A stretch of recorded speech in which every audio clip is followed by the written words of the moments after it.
Hello and welcome. You're watching NewsX with me, Devika Devan. We're now learning that the death toll in the Delhi car blast has unfortunately increased to 12. Sources have confirmed that 12 people have lost their lives in the tragic explosion. Remember, 8 deaths were confirmed last night, but we're now learning that more people have possibly succumbed to their injuries. My colleague Javed Hussain with us on the broadcast. Javed, take our viewers through the details. 12 deaths now confirmed. How many people remain injured and in the hospital?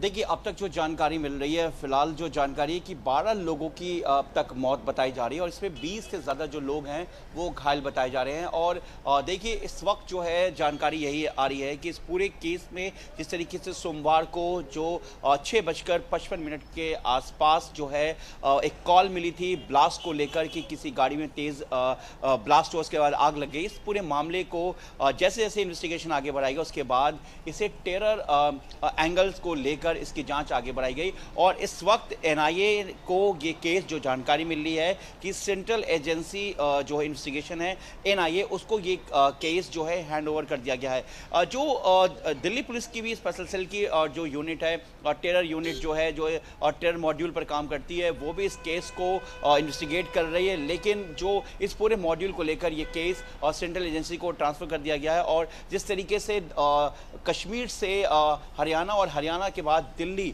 और ये जो पूरा एक connection सामने है, उसको लेकर हर एक एंगल को लेकर इस वक्त जांच की जा रही है। जैश ए मोहम्मद और लश्कर ए तौबा, और ख़ास तौर से जिस तरीके से हाल ही के दिनों में इस पूरे हाल ही में जिस तरीके से आईएसआईएस मॉड्यूल की बात करें या फिर लश्कर ए तौबा या जैश ए मोहम्मद या इसके अलावा जो छोटे बड़े जो टेरर ऑर्गेनाइजेशन जो कहीं ना कहीं एक बार फिर से झारखंड की बात करें या फिर दिल्ली की बात करें या फिर उत्तर प्रदेश की या बिहार की, जिस तरीके से ये टेरर छोटे जो टेरर मॉड्यूल थे, जो टेरर ऑर्गेनाइजेशन थे, वो कहीं ना कहीं जैश ए मोहम्मद और लश्कर तौबा को लेकर जुड़े हुए थे। और हाल ही में दिल्ली पुलिस की स्पेशल सेल ने ये भी खुलासा किया था आईएसआईएस मॉड्यूल को जब पकड़ा गया था कि दिल्ली के भीड़ भाड़ वाले इलाके, इसके साथ दिल्ली के वो जगह जहाँ पर सबसे ज़्यादा लोगों की भीड़ होती है, वो उस इलाके के टारगेट पर है। लेकिन जब यूपी एटीएस ने सहारनपुर से डॉक्टर आदिल को जम्मू कश्मीर पुलिस के साथ ज्वाइंट ऑपरेशन में पकड़ा, उसके बाद उस इन्वेस्टिगेशन में एक नाम सामने आया डॉक्टर मुजम्मिल का।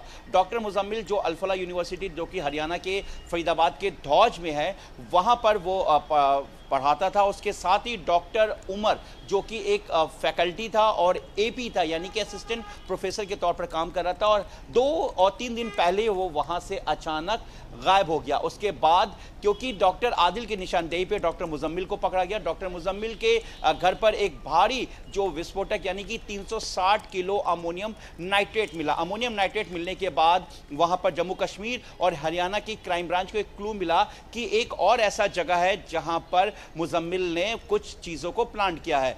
बहुत देर तक इन्वेस्टिगेशन चलती रही फतेहपुर गांव में, जो कि अल-फलाह यूनिवर्सिटी से महज 7 से 8 किलोमीटर आगे है। और जो पहला खेप यानी कि 360 किलो अमोनियम नाइट्रेट, इसके अलावा कई एक्सप्लोजिव और आर्म्स एम्यूनेशन जो मिला, उसके बाद ये दूसरा लोकेशन था। ये थ्योरी दिल्ली ब्लास्ट से इसलिए जुड़ता है कि जो HR 26 नंबर की जो I-20 है, उस गाड़ी का जो पूरा रूट मैप है वो दिल्ली से सटे फरीदाबाद के रूट से होते हुए दिल्ली तक दाखिल हुई। इसमें कई किरदार हैं। डॉक्टर आदिल के बाद डॉक्टर मुजम्मिल के बाद डॉक्टर शाहिदी जो कि लखनऊ की रहने वाली है और वो भी एक फैकल्टी बताई गई है। और हाल ही में उसने कुछ दिनों पहले एक ब्रेजा कार लिया था जिसे डॉक्टर मुजम्मिल इस्तेमाल कर रहा था, जिसमें जो आर्म्स और एम्यूनेशन भी रखा जाता था।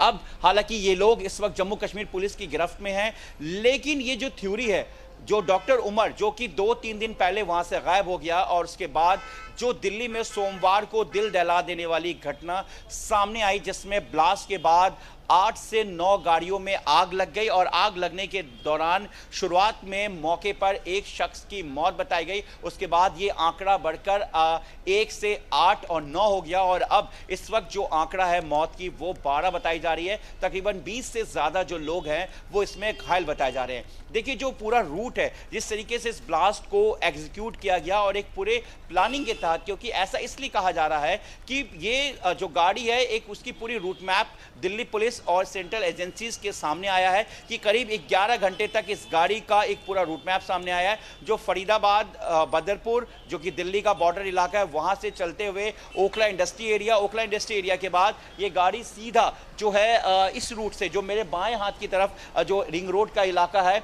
वहां से ये जो पूरा रोड मैप है, उसके बाद ये पूरा रिंग रोड से होते हुए आईएसबीटी जो कि ठीक मेरे पीछे जो सामने देविका आप देख रही होंगी, ये रूट है जहां पर ये ब्लास्ट हुआ है, उसी के पीछे आईएसबीटी कश्मीरी गेट, उसके बाद आईएसबीटी, उस रूट से होता हुआ जो गाड़ी है वो पार्किंग में लगता है, पार्क होता है करीब 3 घंटे तक।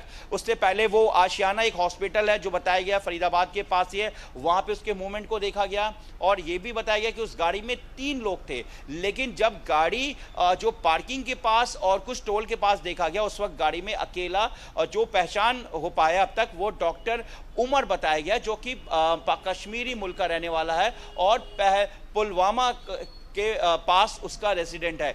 अब इस पूरे मामले में जिस तरीके से ब्लास्ट हुआ, हाई डेंसिटी ब्लास्ट था, इसमें कुछ लोगों को, जिसमें सलमान का नाम आ रहा है जो कि उस गाड़ी को उसने पहले खरीदा था, उसके बाद उसने देवेंद्र को बेचा जो कि ओखला का रहने वाला, फिर उस गाड़ी को अंबाला बेचा गया, अंबाला के बाद उस गाड़ी का जो रूट आया वो कश्मीर के पुलवामा में आया कि पुलवामा में आखिर उसे तारिक नाम के एक शख्स को बेचा गया। तारिक और डॉक्टर उमर का कनेक्शन भी सामने आ रहा है, यहाँ से कई डम डाटा को उठाया गया है, कई सीसीटीवी फुटेज को एग्जामिन किया गया है। देविका, अब तक इस ब्लास्ट के मामले में 1000 से ज़्यादा सीसीटीवी कैमरे को एग्जामिन किया गया है। इस तरह की जो सीसीटीवी कैमरे लगे हुए हैं इस पूरे रूट पर, जो इस आमतौर से लाल किले का इलाका काफ़ी सेंसिटिव इलाका है, क्योंकि यहाँ पर 26 जनवरी 15 अगस्त को लेकर देश के प्रधानमंत्री खुद रूबरू होते हैं, साथ ही यहाँ पे कई बड़े धार्मिक प्रोग्राम होते हैं। इसके साथ रेड लाइट पे जिस तरीके से तमाम जो सीसीटीवी इंस्टॉल किया गया है, इस सीसीटीवी ऐसे सीसीटीवी